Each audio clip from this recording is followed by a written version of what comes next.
Hello.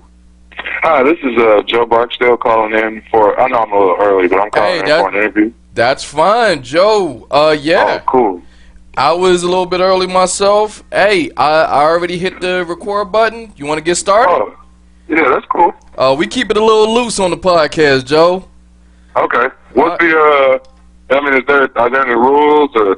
No, sir. Just be yourself. Oh, okay, cool. I'm serious. No rules. If you feel the need, you gotta swear. You gotta show some emotion. It's all gravy, baby. All right, cool. All right, I want to get started. Let's just jump right into it, man. I have been looking forward to this for quite some time, Joe. And I want to thank you for calling into the podcast. Hey, no problem. Thanks for having me. Man, first off, I want to talk about your album because I've been listening to it pretty much all day to prepare for this interview. Okay. And then on top of that, I'm a bit of a football head, man. So I gotta, okay. Let's just start with that. Joe, you have been on my radar since Cass Tech. Oh, really? Real talk. Detroit is in the building. I don't know if you know this. I mean, you've been on my radar since Cass Tech, mainly because I went to Osborne. And so when you look across the field, you're like, who is this dude? And then from there, you went to LSU. And then you've been in the league. This is your ninth year in the league? Eighth?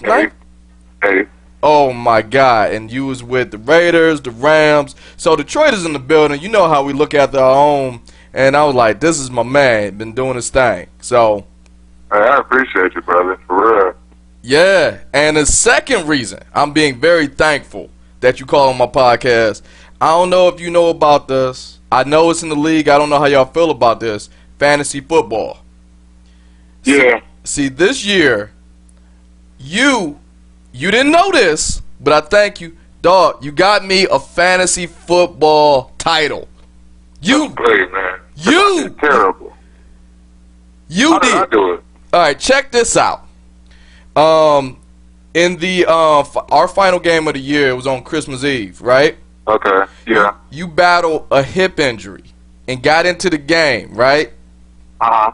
And when you got into the game, you stopped a tackle. Phillip Rivers flipped the ball to Antonio Gates for the touchdown.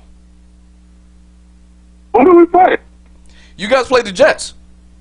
Oh, yeah. I know what you're talking about. And had you flipped or flinched or anything like that, see, I was playing against my brother-in-law, and my brother-in-law had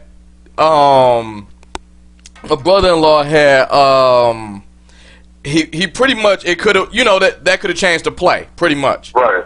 And quite honestly, I'm not a mind reader. I'm glad you threw it to Antonio Gates. Then I had the Chargers. And then I had the Chargers defense. And then after that, y'all mollywopped them boys. And then I walked away a fantasy football champion. So thanks. Second thanks on that again, man. No problem, because my fantasy football team did terrible. Luckily, I didn't have much money on it. No, I'm just playing. That's real, though. Hey, real talk. I'll put it like this.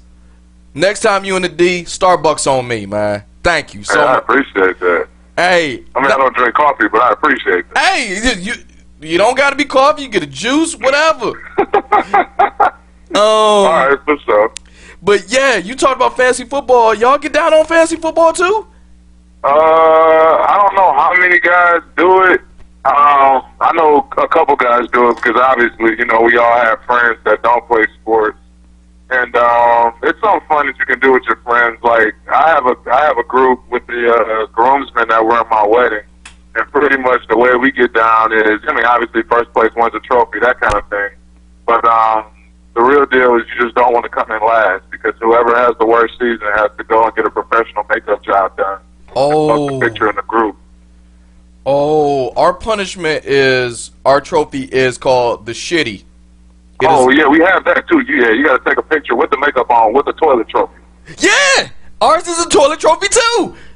Yeah. In that I'm pretty sure everybody's probably got a toilet trophy. That's a trash can. Yeah, just something to say you garbage, man. Yeah. Yeah.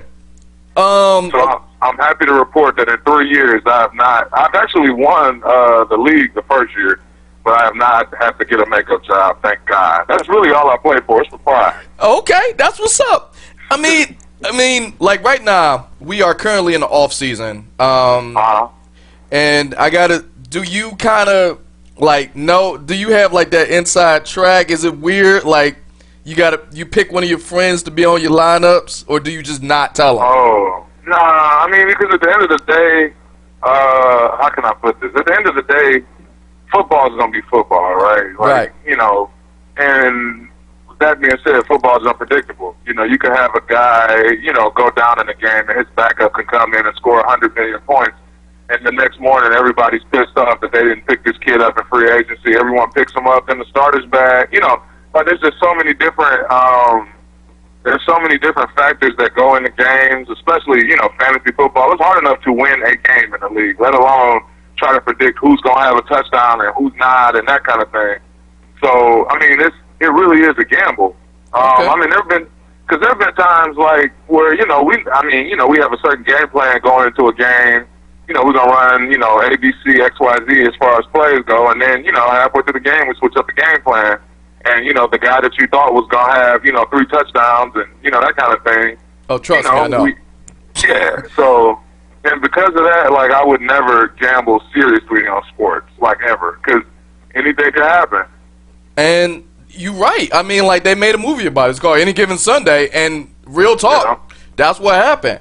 I got it. So, in real football, because let's just talk about it right now, what you actually do, how is the off-season treating you? Off-season's going good. I mean, obviously, you know, I dropped the album, and I've been promoting that. We're about to start playing some gigs soon. You know, spending time with my wife and daughter, and we're actually expecting another kid in July. Yeah. Is that breaking news? No, it's not breaking. Oh, okay. I was like, you just broke that on the podcast? This is my man. Nah. I'm going to pretend it is. I'll get in my car and pretend it is, but yeah, that's what's up. But yeah, I mean, and you know, I mean, besides that, the usual, I started working on a book. I'm writing a book. You know, since I've come out with my story, you know, a bunch of people want to know about my life, my childhood, that kind of thing. So, I'm writing it in the style of Rude Jude's book, Hyena. Well, Hyena and Hummingbird. Okay. I'm feeling that. That was a good book. Jude? Or do you know who Jude is? Oh, yes, sir. Oh, okay. Yeah, we're actually like best friends now too. I met him like early in the off season. I've been rocking with Rude Jude. I was a little late to the party, but when he was on Shade 4-5. Yeah, me and you both. Because when the first time I heard, and I told you this, the first time I heard him talk, I thought he was like some black California kid. That's what's up, man. And then, like, from there, listen to him on and then just went backwards in his history since I learned a little bit about him. That's what's up, man. Yeah, it's one of the realest dudes I know.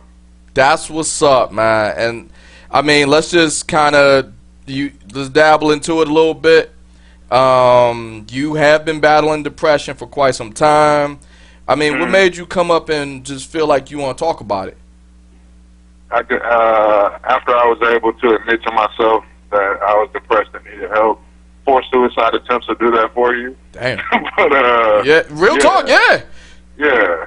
So, you know, it got to a point, you know, where I mean, I don't know. You know, I got a wife. I got a daughter who didn't ask to be born. You know, that kind of thing. And you know, none of them deserve to suffer through. You know, their dad or their husband committing suicide, and so I really did it for them. I did it for my immediate family. And I mean, me and my aunt, who's pretty much my mom. Her name's Gwen, but I call her Gaga. She had breast cancer when I was younger, and you know, looking back on it, like it was way more serious than I thought it was. I just assumed, you know, like, oh, you know, she'll be fine, but like, you know, it's a terminal illness. And ever since she recovered from the breast cancer, she's been doing, you know, a bunch of service work as far as like, you know, talking to people that have just been diagnosed with cancer, you know, sharing her story and that kind of thing. And that also really inspired me too.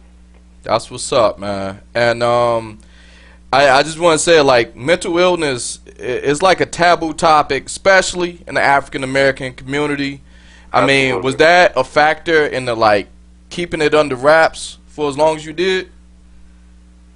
Nah, because like I said, I didn't really realize I was depressed till about a year before that article came out. Okay. Like, people had, different people had hinted at it and that kind of thing. But, it's like, no, I'm fine. I'm sad because of this, or I'm, pissed off because of that, or, And, I mean, it turns out not only, am I suffering from depression, but also anxiety. And, yeah. So, and usually those two go hand in hand anyway. But yeah, I mean, I guess I reached a point where it's just, I don't want to live like this anymore. Tired of feeling this way. I know I have a long road ahead of me. But at the same time, I feel like I'm moving in the right direction, and, that's what's important. All right. And I imagine since that article came out, you've been getting a wave of support from your teammate, the league, a lot of phone calls, DMs, I imagine. Well, I actually haven't heard anything from the NFL proper to this date. But, we start OTAs the week after next, so I'm sure I'll hear something then. But I actually have not been in the facility since that article came out, so it'll be interesting to see what happens. As far as, but I think guys will be cool. Like, it's not like I changed or anything. They just know something about me that they didn't know. Okay. And trust me, in this offseason, we learned a lot about other NFL players that we shouldn't know. Not saying no names.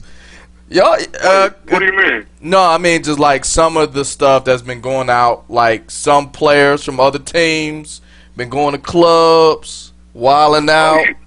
I don't. Okay, let me stop. Let me stop you real quick. The reason I'm asking is because I don't.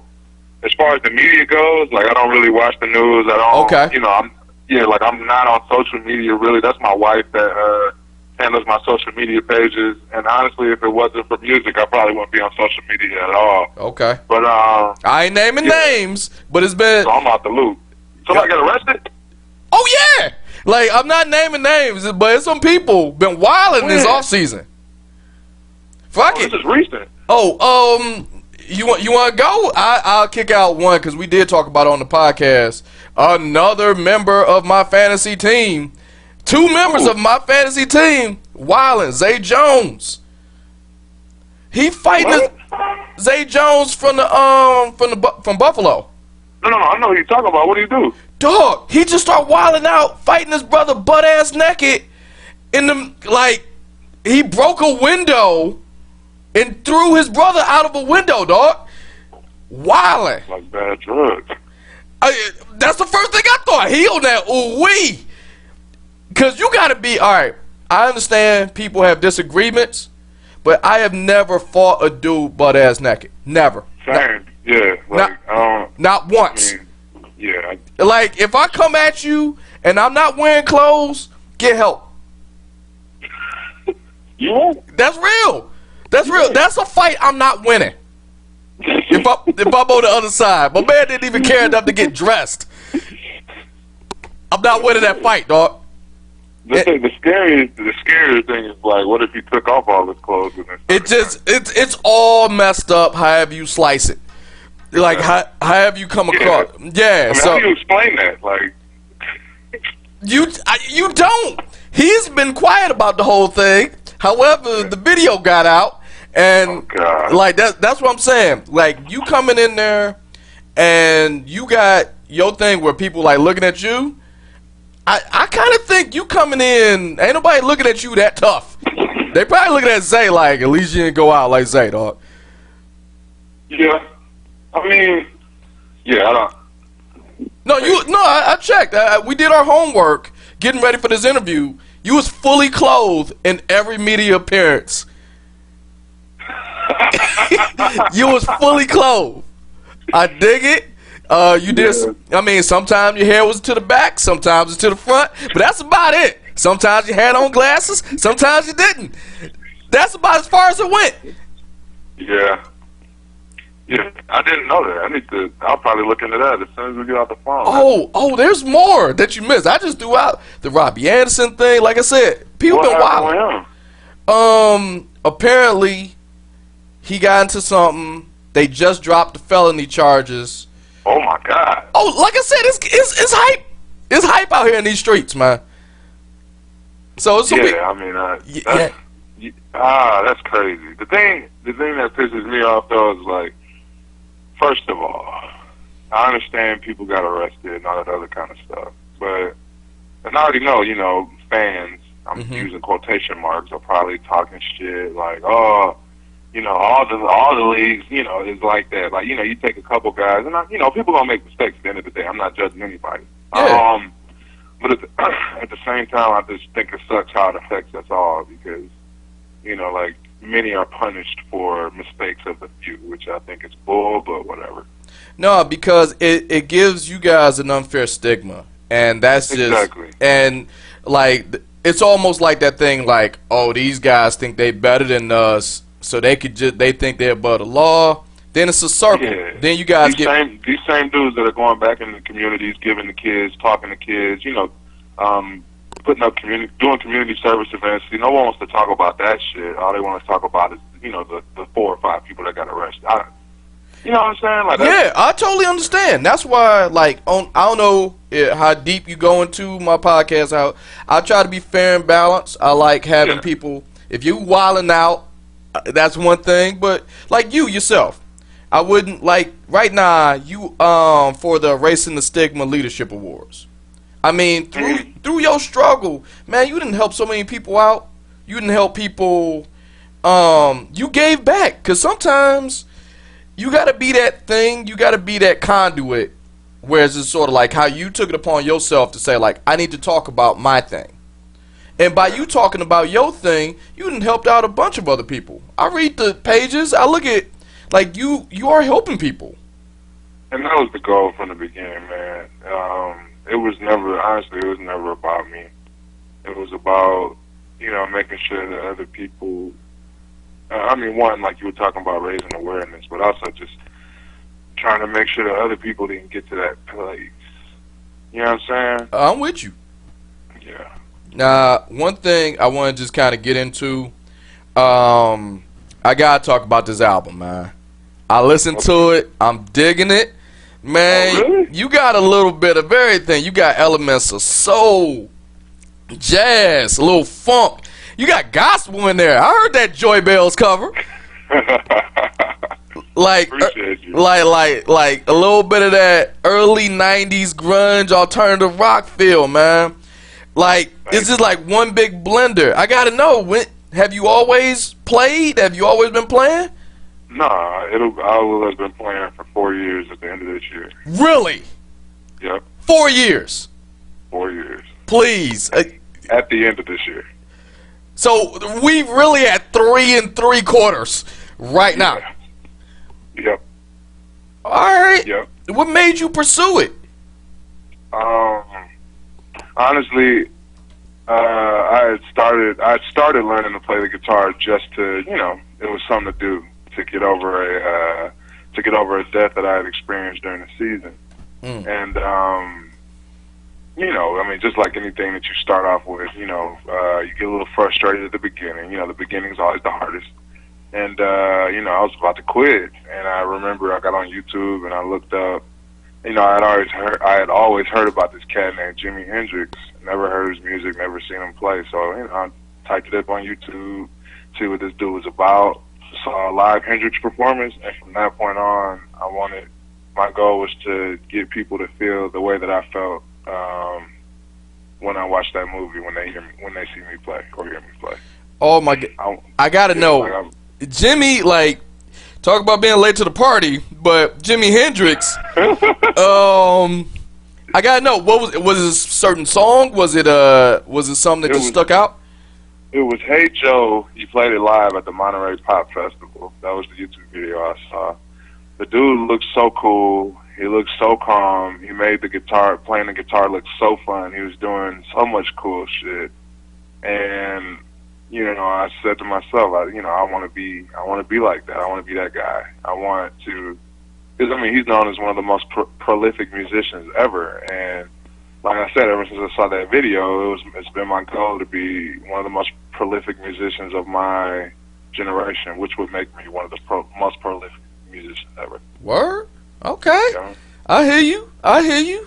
That's the goal. And word around town. Now, stop me. This is the point where I've read the internet, and I know the internet, they got fake news. I don't know if you heard that one, but it's out there. Now, word around the campfire is that Jeff Fisher, the coach, your former coach, pushed you into playing guitar. Yep. Really? Yeah, because he was there for the death. I mean, the dude that died, his name is Charleston Fobbs. He was, in short, like my dad. Just how I said my aunt is like my mom. Right. He's like my dad, and without him, I would have never gotten to college. I would have never got scholarships in high school. Any of that. And he died the week before my first start at right tackle in the league. The week of my first start at right tackle in the league. So, I mean, it's hard to deal with. Right. Especially during the season. It's like, and as the team, it's like, hey, sucks that he died, but you gonna be able to play on Sunday? And you don't really get time to grieve or anything like that. They did let me go to the funeral, but you're so busy doing football that next thing you know, the season's over, and now you're just alone with your thoughts. And I guess Jeff saw that, and he asked me to come talk to him after my last meetings, at the end of the season. And he asked me what I was doing in the off season. I told him I didn't know, and he's like, "Well, you should look into the guitar. My son plays guitar." Well, he started out by saying an instrument. I reminded him a lot of one of his sons, and he was saying, you should look into an instrument. My son plays guitar. Maybe you could start there. And that's how it happened. Man, that's pretty cool. I dig the cool origin stories. And little side note to Jeff Fisher, this cat, he is a championship maker. So you may be looking at their aspirations of Hall of Fame and all that stuff. That may happen. Last time I checked, his last two quarterbacks played in the NFC Championship game. Yeah. So, and now he's telling you with the music, and you come out with a banger. Jeff Fisher is like the success whisperer. I mean, like, this is what's happening. You're right. Hey, man. And he's a great dude. Like, obviously, the media is gonna dog you, and I know, he had been catching a lot of heat as far as what people were saying. Guys turned on him, when he left the team, but. Jeff's a great dude. And, yeah. I asked this question very selfishly, and I don't know if you know the answer, but does Jeff Fisher know anything about podcasting? Just throwing it out there. Just throwing it out there. I'm protecting my own interests at this point. Because if you come out... I honestly don't know. But back to the album, man. Like you learn how to play guitar, but... you a big dude. What do you use? A Fender, Gibson? Yeah, I use a Fender Strat. Is it custom? Yeah, it's custom made. I figured because I don't know if you noticed or not. What are you? 6'4", over 300 pounds, 6'5". So a normal, one that you buying off the shelf would probably look like a toy. No, it's the size of a normal one that you buy off the shelf.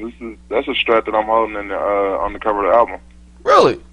Mm-hmm. I just figured that was custom because, you come in with the Strat, you're a bigger dude, so it's going, it just kind of optics, it look weird. Well, I think people forget, like, John Mayer's like 6'4", and Gary Clark Jr. is like 6'6", 6'7".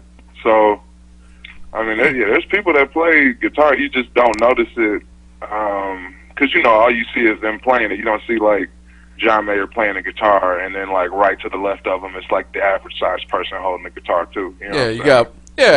Honestly, he is on tour this summer. If I check out a show, now I don't take a look at it, because now I got a new perspective. Yeah, you just hit me with some real stuff, man. I do that sometimes. Yeah, I never really, look at it that way, but, I listen to the songs, a few covers in there, but a lot of the songs, man, I'm a lyrics dude. They coming from, And at any given time I'm wrong, just tell me. It sounds like they're coming from like a very personal place, like Journey to Nowhere. Some about is that coming from? All my music comes from a personal place. Okay, please. That stuck out the most. Journey to Nowhere. Is there a certain meaning to that one? Yes, I mean it's about the depression, the suicidal thoughts, about feeling like an outcast everywhere you go. Just being different than everyone you're around, wondering where you're going, where you're headed, but at the same time not being super excited about where you're going because where you've been has been pretty shitty. So, right. Yeah. Okay.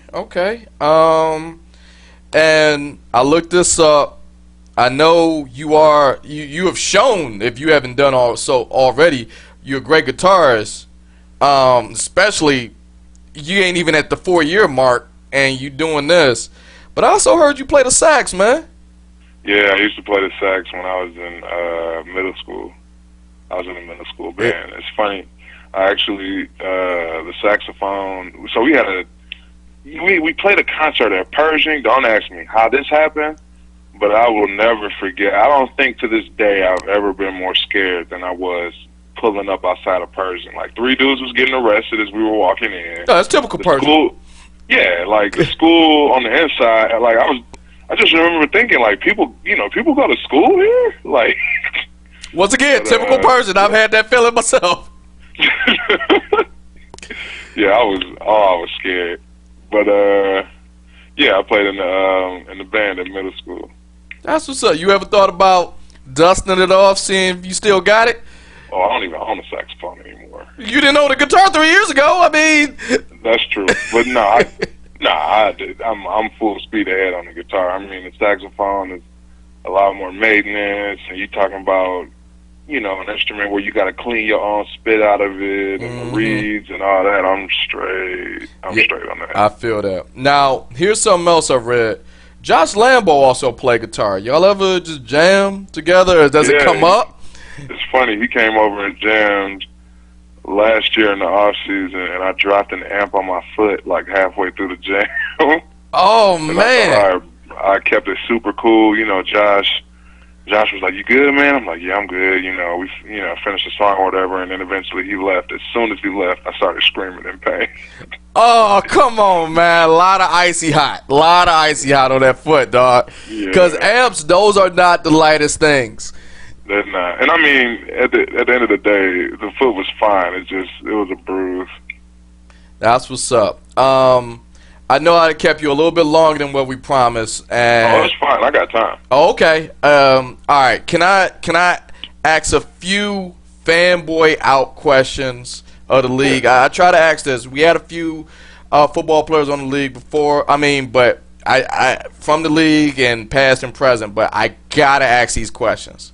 Because, first of all, starting off, what was your, oh shit, I'm in the league, I'm in the NFL moment? Like, what was it? My first practice. I came in during the lockout. So my first taste of the league came in football camp. And I remember calling my agent after I think it was either after the first or second practice, and told them, like, we're going to have to give these people their money back because I can't play here. I can't play in the league, I mean, everything was just so fast. And, I just felt like, I felt like I was a senior citizen trying to play basketball with a bunch of, park legends. I mean, it was bad, man. Like I said, it was to the point I called my agent and said I can't play in the league. Like I cannot, So that was my first welcome to the league moment. When you look across the field now that was 8 years ago. So now, with all the knowledge that you have, when you look across the field, and you see defensive players, who is it? No particular order, if you could name some players where you just looking across the field like, oh my God, this is going to be a long day because I got to deal with this dude. Everybody's blockable. And I think I like that. No. But what I'm saying is, like, I think when people start looking at it like that, because if we're gonna be honest, I'm playing right tackle in the AFC West. That's Justin Houston twice a year, Von Miller twice a year, Khalil Mack twice a year. That's 6 games with Pro Bowlers. If I'm sitting here, psyching myself out, then what's gonna happen when I, start playing these dudes? You get your ass kicked. I mean, you see it all the time. You see guys on, offensive linemen or something that'll be playing against like Julius Peppers or something. And, they'll tell, the media, oh, I've always been a big fan. And then he come out there and work your ass. And, Okay. I've never been into that. Like, never been into that. My thing is always, how do I get it done? I hate people that complain. I hate people that make shit seem impossible. And I've always told myself I'm not going to be that person. I let somebody else be average. All right, and speaking of that, I dig that. I love that energy. And you nailed it. You do play these guys twice a year. You don't think about it, but when you, like, once again, when you're on the field and you just kind of like doing your job, and I don't know if you know this far into this podcast, I am a Hall of Fame, first ballot Hall of Fame smack talker. I'm smack talker Skywalker. Oh, that's real. Who on the field? I gotta know who. I feel I'm going into the Hall of Fame of smack talking, but I gotta know who on the field is one of the biggest smack talkers where you just thinking, dude, shut up, dude. Honestly, I think I've gotten a reputation like dudes know I'm not about that shit. So you pretty cool. I'm not. But I'm saying, like, I'm not, because I don't have time. Like, usually I'm trying to figure out what the play is and get some water. One of them two things. Mm-hmm. Anything else outside of that, that's not my business. So I haven't really heard anyone talk shit to me. I will say the Oakland Raiders fans as a whole. Oh yeah. Probably. Like, I remember when we beat the Raiders this past year, and I'm walking, back in the locker room, looking at the fans, like, where the fuck y'all at now? Y'all sitting here screaming all this other stuff. What's good? And this woman like threw some popcorn at me, and I'm like, that's fine. You really didn't need to eat more anyway. Oh, I got these. I got this wife and husband kicked out of the game in Jacksonville. So I was on the visiting team and got home team fans kicked out the game, and it went into overtime. I know they were pissed. This woman started looking at her media guide, and I was like, what are you looking at your media guide for? You can't read. Oh. But the best smack talk line I've ever heard was back in 2015. We were playing the Raiders. It was Christmas Eve, Thursday night. One of the Raiders fans was talking trash to our center, and this man straight up said, I guess he was sitting next to his wife. He was like, is that your wife next to you? Why don't you shut the hell up before I get her what she really wants for Christmas? Woo! Oh! Oh, that you can drop the mic on that one. I'll never forget it. That dude got so quiet. He said, I'll get your wife what she really wants for Christmas. Oh my goodness, man. That's how you do. That's the clap back of the year. That's gonna be the best thing I hear all night, man. But like, and lastly, I only assume, and if I'm wrong, like I said, please tell me. Like, you do what you love. I've been rocking with you since Cass Tech. So, is there a person, or is there a team, or some of the guys we fantasied up, you know what it is, on a Monday night or Thursday night or a bye week where you could sit back and you could just watch objectively? Is it some players out there that stick out to you like, man, I just want to sit down and watch that game? No. Okay. What? I mean, the way I see it is, if I'm sitting here watching somebody else, that's time I could be, focusing on me. I hate watching sports, because at the end of the day, the game's going to end. The team is going to win and the team's going to lose. And I mean, I'm not saying sports is insignificant, because it's really interesting to watch. But you think about it, like at the end of a game, I mean, even if your team wins, like, an hour later, you're going to be doing something else. I mean, who were the hot athletes when guys like Beethoven and Mozart and Einstein were around? Nobody knows, because there's always going to be more hot athletes. So, because of that, I don't watch sports. I would that. I mean, like, we talk about it here. Like, it's hard for people to bring their work home. And Yeah. I only imagine. No, a lot of guys watch sports. Like, you'd be surprised. A lot of guys, like, they'll go home. I mean, we'll be at the building for like 12 hours. All right, y'all, I'm going home. What y'all about to do? I'm chilling. Oh, I'm about to go play some Madden. I'm about to go watch. What? We just left. Like, what? But, I mean, some people, honestly, man, that's all that they have. That's all that they know. I mean, there's I guys get that. in the league. Yeah, I just think it'd be weird, though, to play as yourself in Madden. Or even worse, play as someone else beating you in Madden. Yeah. It's like a head trip. I agree. All right, but, man, I want to thank you so much, Joe. I want you to keep going, much success, stay healthy. I want you to take this boy from the NFL Hall of Fame to the Rock and Roll Hall of Fame, my man. And do you mind if we play a couple cuts on the podcast so people can know? Because we said it at the start. We said at the start you could get it. It's pretty much anywhere you can get music. Amazon, Apple Music, iTunes, Spotify, yeah, Google Play. You can go to the website, anywhere. But yeah, we'll play a couple cuts so people can hear that funk. And who knows, man? Rock and Roll Hall of Fame. You got all it's not who knows. It's just a matter of time. I like that. I love that. You got Jeff Fish on your side, and quite honestly, that's pretty much all you need. But it doesn't hurt that's pretty much it. That's pretty much all you need. You're right. And it doesn't hurt that your initials are JB. Do you know how many JBs in the Rock and Roll Hall of Fame?